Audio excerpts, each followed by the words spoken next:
Oh, every time I see you, 그대 눈을 볼 때면 자꾸 가슴이 또 설레어와 내 운명이. Assalamualaikum warahmatullahi wabarakatuh. Nama saya Wati Widiawati dari Prodi Akuntansi. Untuk memenuhi tugas UTS pada mata kuliah Intermediate Akunting 2, saya akan memaparkan materi yaitu liabilitas jangka pendek dengan dosen pengampu Ibu Natalia Titikriani SPD MAK. Berikut ini pemaparannya. Dalam menjalankan bisnis, perusahaan mengeluarkan berbagai jenis biaya guna menjalankan operasional. Penggunaannya dalam jumlah besar, sehingga biasanya biaya ini tertagih tiap periode tertentu saja. Selain terkait biaya, banyak pula perusahaan yang memiliki tagihan atas pinjaman modal eksternal atau kesederhanaannya disebut sebagai utang. Kedua jenis tagihan ini dalam proses pelaporan neraca laba rugi biasanya dijadikan satu yang dinamai dengan liabilitas. Jika didefinisikan, liabilitas adalah suatu kewajiban yang menjadi tanggungan perusahaan baik berasal dari internal maupun eksternal dan harus segera dibayarkan sebelum jatuh tempo pembayaran. Beberapa karakteristik dari liabilitas. Setelah memahami apa itu liabilitas, sekarang saya akan menyebutkan karakteristik dari liabilitas itu sendiri. Yang pertama, memiliki jatuh tempo pembayaran.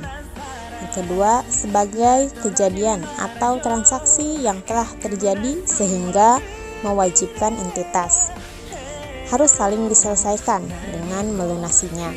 Dan yang keempat, memerlukan aset dan entitas lain untuk menyelesaikan liabilitas. Secara garis besar, ada dua jenis liabilitas, yaitu liabilitas jangka panjang dan liabilitas jangka pendek.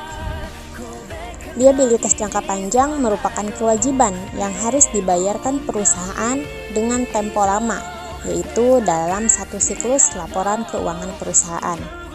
Liabilitas ini dapat disebut juga sebagai utang tidak lancar, karena perusahaan tidak dapat membayarkan kewajiban ini kurang dari periode 1 tahun.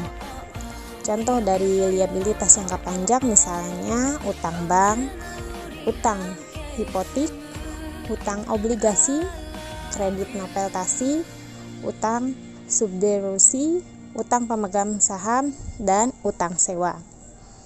Sedangkan liabilitas jangka pendek atau dikenal dengan current liabilities, yaitu kewajiban perusahaan yang pembayarannya kurang dari 1 tahun, misalnya per bulan, per kuartal, atau per semester. Istilah lain untuk menyebut liabilitas ini adalah utang lancar, karena perusahaan perlu membayarkan beberapa kali dalam 1 tahun.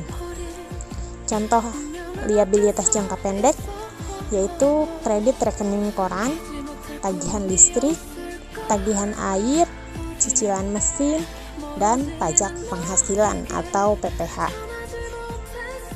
Dalam neraca keuangan, pelaporan liabilitas jangka pendek biasanya digabung menjadi satu. Misalnya, tagihan listrik 3 bulan sekali, maka dalam neraca keuangan adalah total pembayaran yang dilakukan 4 kali dalam 1 tahun.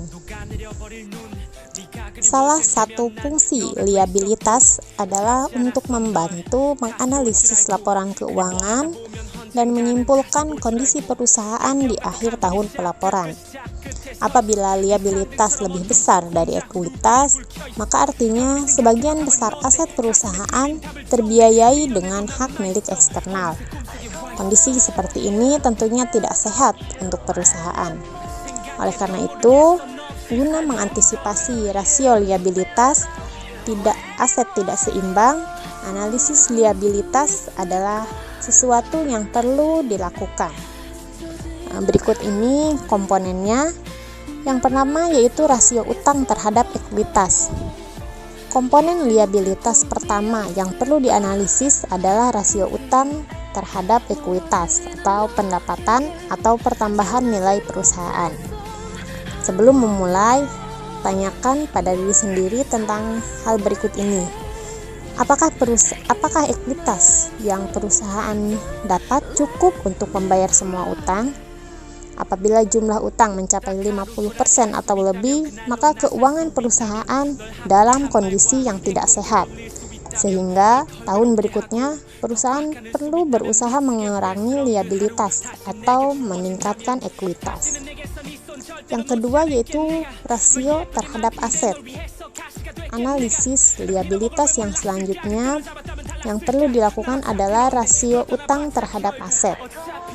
Komponen ini lebih penting karena menyangkut izin operasional perusahaan.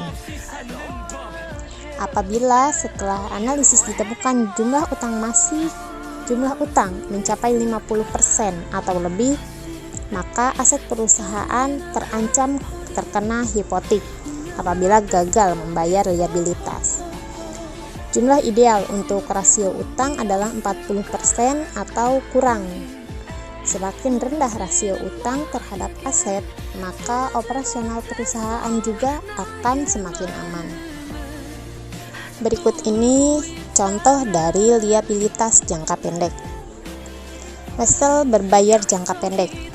Pada tanggal 1 Desember 2010, PT X membeli persediaan barang dagang sebesar Rp2 juta dengan mengeluarkan wesel dengan tingkat bunga 12% per tahun, jangka waktu 60 hari.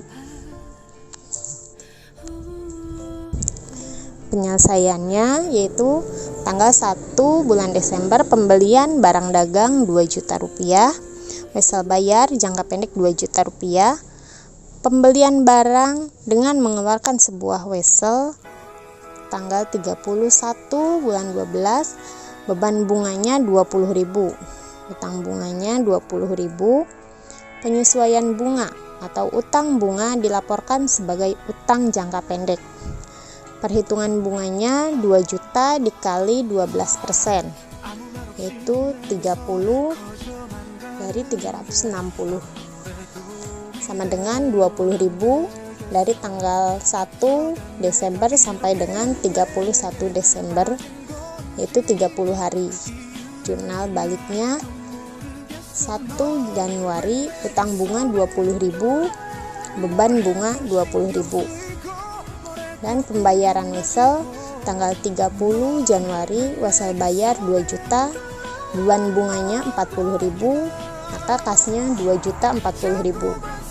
Perhitungan bunganya 2 juta dikali 12%, 60